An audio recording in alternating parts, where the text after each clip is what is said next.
Welcome back, everybody, for another episode of Heat and 5 reviews and recaps brought to you by HoopSpaces that you can find on Twitter every Monday through Friday starting at 10 a.m. This is your boy JFK, man, and we have a lot to talk about. Listen, a whole week has went by.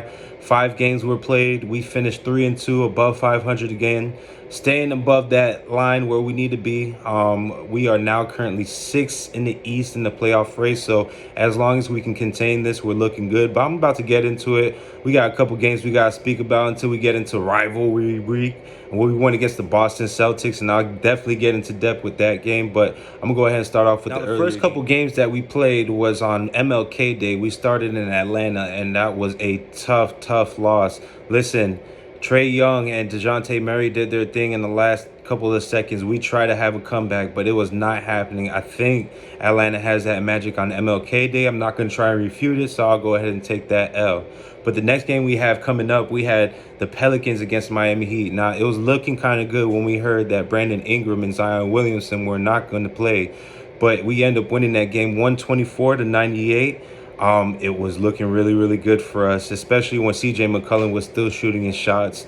I wouldn't falter too much on the New Orleans Pelicans. I mean, I understand these injuries, so we'll have to see what happens when at least Brandon Ingram comes back. They'll probably be a more formidable team than we expected, but we did see them on Saturday, and I'll get into that in a little bit later. But the next game we played was against the Dallas Mavericks. We went ahead and took that loss against Luka Doncic. It was 115-90. I mean, it was pretty bad. We couldn't do nothing. I don't know when Tim Hardaway Jr. started hitting his shots. Dallas Bertan was doing his thing. We also had, who else was in that? Reggie Bullock was hitting the shots. So when you have those people hitting the shots and Luka Doncic doing what he needed to do, I mean, it was very tough for us to even get that win in Dallas. But I think what we did see is a little bit of better defense on a start player. So that really does play into later on in the week because we did hold Luka to not no crazy numbers, but we did hold him to a solid, decent game where the other supporting cast needed to have a better game.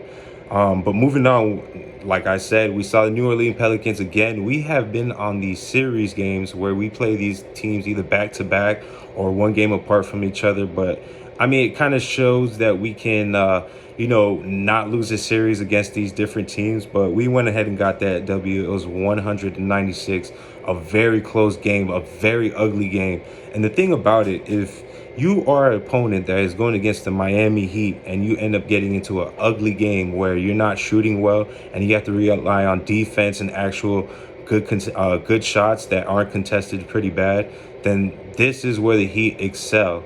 We are striving through these ugly games. I don't know what it is, but what happens is when we run our offense through Bam Adebayo, it doesn't really look too good for our outside shooting, which we're still falling throughout this week. But I think what happens when we run that aggressiveness through Bam Adebayo and he's doing what he needs to do, he's been averaging about 22 points a game, 11 rebounds and 2 assists these last 5 games. So I think that's where our offensive flow is coming from. And I think what also helps out is Tyler Hero and the bench players as well. And I'm going to get into that a little bit later.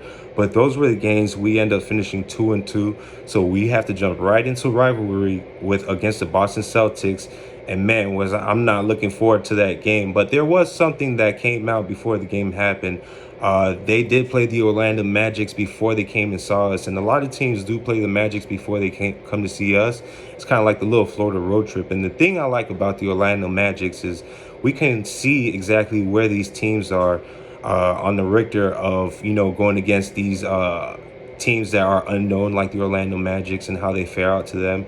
And what happens is when the Orlando Magics do their thing, it kind of looks good for us, except for if you're LeBron James. He's one person that showed out in a back-to-back series against the Heat in Orlando. So, moving in forward, the Celtics took a loss against Orlando, and I was like, okay, let's see what happens. Let's see who plays. Let's see who doesn't play. But moving forward, I'm going to go ahead and get into it right now. But those were our games. We were at 500 right now, so we're going to see if we can get above 500. So the final game of the week is actually the beginning of rivalry week when we go against the Boston Celtics, and I wrote a couple notes down. We did get the W, 98-95, very close. And one thing I have to do is give a shout out to Tyler Hero. I understand he only had 9 points, but he had an important steal and an important pass for us to win the game. And I think I would say those are the game-winning steals and the game-winning passes. It was literally on Jason Tatum. He was getting double teamed in the end, and it was not looking good for him. We see this a couple times with the Miami Heat and the Boston Celtics, where it really does come down to defense. We can go back to the bubble when Bam Adebayo stopped Jason Tatum. Like, it usually takes the Boston Celtics for us to blow the Miami Heat out for them to get a W. But they didn't have Brogdon, they didn't have Smart, they didn't have Hartford, and I'm pretty sure I'm missing somebody else. But they didn't have a lot of guys from their starting lineup. But to be honest with you, when you really look at it, they still had Jason Tatum and the supporting cast and Grant Williams and Peyton Pritchard and Robert Williams, where they're still a little bit formidable, and also Derek White, who ended up having 23 points in the game. But like I said, Bam Adebayo was very, very aggressive. He ended up finishing with 30, 15, and 1. So, that helps his season average and his all-star case. And I think we don't have to rely too much on the voting, because I think his game speaks for itself.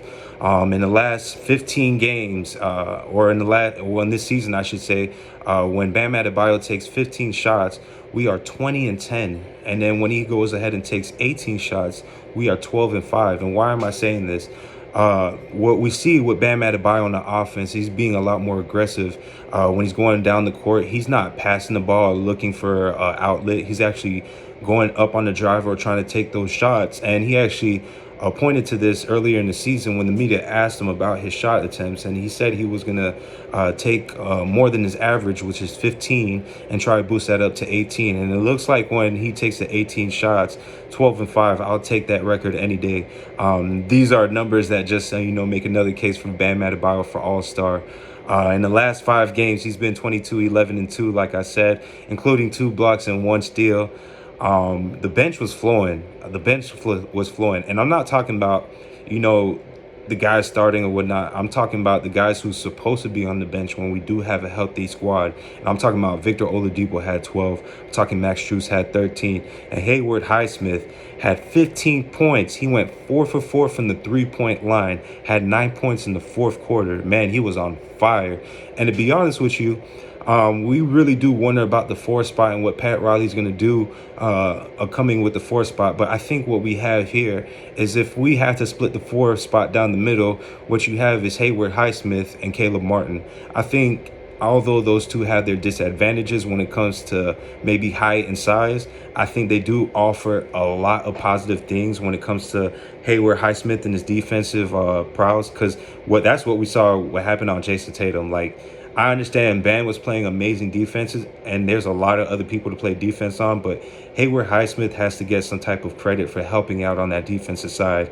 And Caleb Martin, I understand he didn't get past his double digits in points, but just the playmaking ability and the explosion that he has, it's kind of hard for a bigger 4 to take a step on him. And I think that's what you see when Bam Adebayo, and I got corrected today, he's not 6'10", he's 6'9", but when Bam Adebayo as a 6'9" is able to get that quick step, we see some type of positives on the offensive end.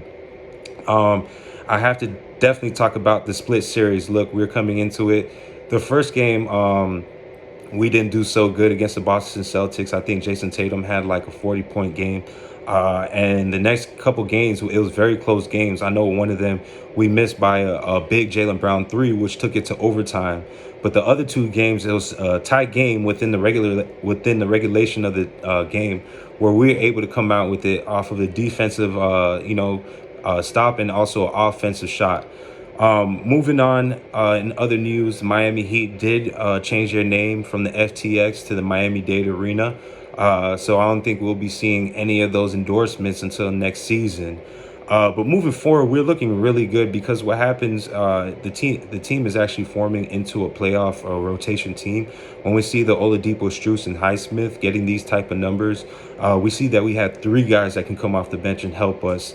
Even maybe a 4th if you want to add on Orlando Robinson, because I think we're going to have to either see Orlando Robinson come on the court with Bam playing and Bam playing at a 4, or even just having Bam sit out and him playing at the 5. But the Heat are looking good moving into the next couple of games. But right now in this game, starting rivalry, man, I cannot get those words out. Against the Celtics, I'll definitely take that win anytime against the Celtics. The rivalry is true.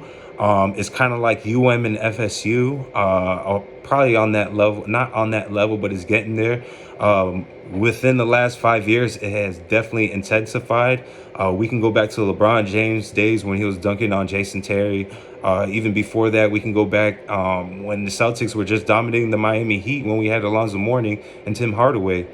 Look, this has been one of the best rivalries in the NBA. I would love to see them in the playoffs. I'm hoping we see them in the second round after we face maybe, I'll say, Milwaukee, because it looks like they're sliding a lot. But that is it for us in Heat in 5.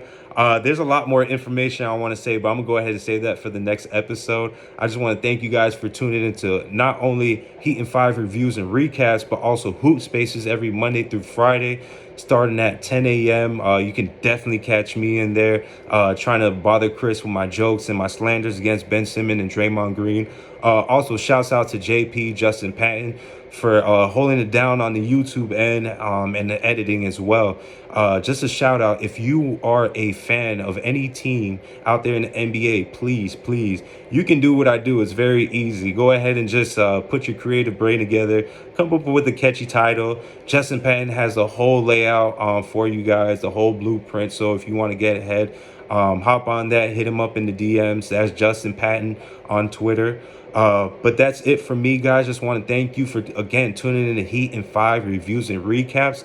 I'll see you guys next week. And Bam Adebayo for All-Star. Stop playing with him. He needs to be in there. So any Eastern coach that